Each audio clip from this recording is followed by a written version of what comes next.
The European Union globalists are once again making a huge mistake by becoming friends with the Islamists in the Middle East. Yes, this time it's about the new Syria under the leadership of al-Jilani and the new, essentially Sunni Islamic crazy nutters. Now, one thing to focus on is al-Jilani, who's trying to fix his image. Initially started looking like this. And now he's wearing a suit and a tie. He's been meeting with the French. He's been meeting with the EU officials. And now the policy of the EU is changing towards the new Syria.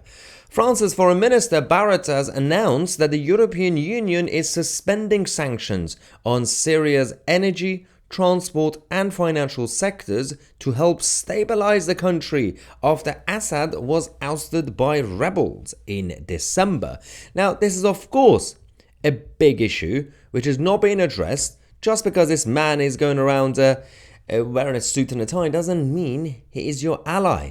The Western side, their strategy always changes when it comes to the Middle East. Throughout 20th century and now 21st century, 1 minute they prop up someone, the next minute they throw them under the bus, then bring in the next one, it backfires, repeat the same mistake. Now, the issue with this is that France has a major role in this. France has a very underrated role when it comes to foreign policy in the region. Everybody focuses on America and then Britain, but France is a big player that always gets away with meddling in the Middle East. Now, they've managed to get the EU officials to get together. So all the EU foreign ministers are meeting in Brussels, optimistic about reaching a deal to ease sanctions that had isolated Syria's economy during its 13-year civil war. Suddenly they care about the economy in Syria. I wonder why.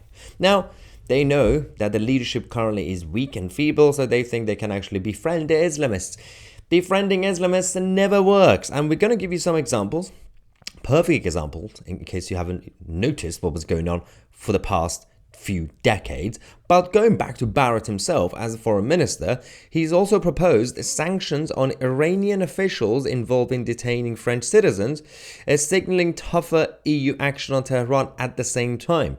Now, we know that al-Jilani's Syria is against the Islamic Republic of Iran.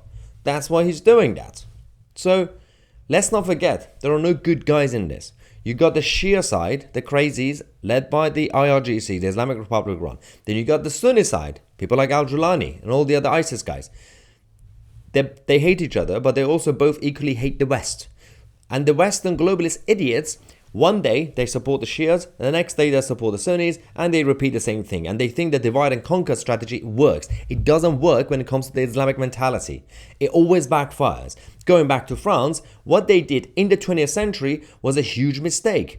When they gave a safe haven to Khomeini, who was the Islamic extremist, who was kicked out of Iran, sent into exile, France took him in, and nobody took Khomeini seriously because the real enemies in Iran were the communists funded by the Soviet Union. The West decided to do something to bring down constitutional monarchy in Iran, get rid of the Shah, but in order to avoid, prevent the communists from taking over, they said, well, let's go and brainwash and manipulate the Islamic side. Maybe they could be our new puppets. Yeah, they're not that stupid. Of course, Khomeini said yes to this.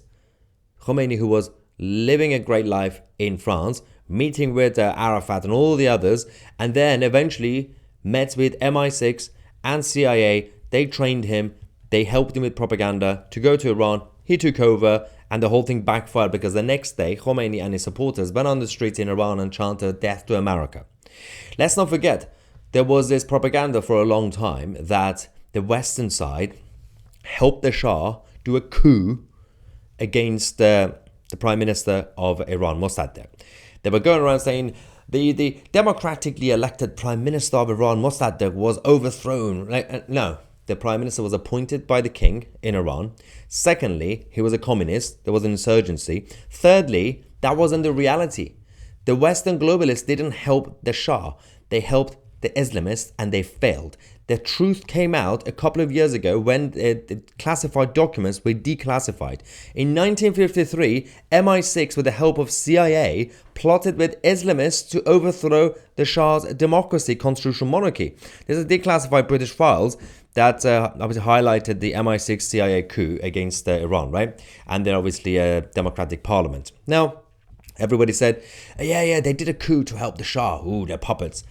But then it got exposed. That wasn't the case. They were helping the Islamists. They failed in 1953 because the Shah won.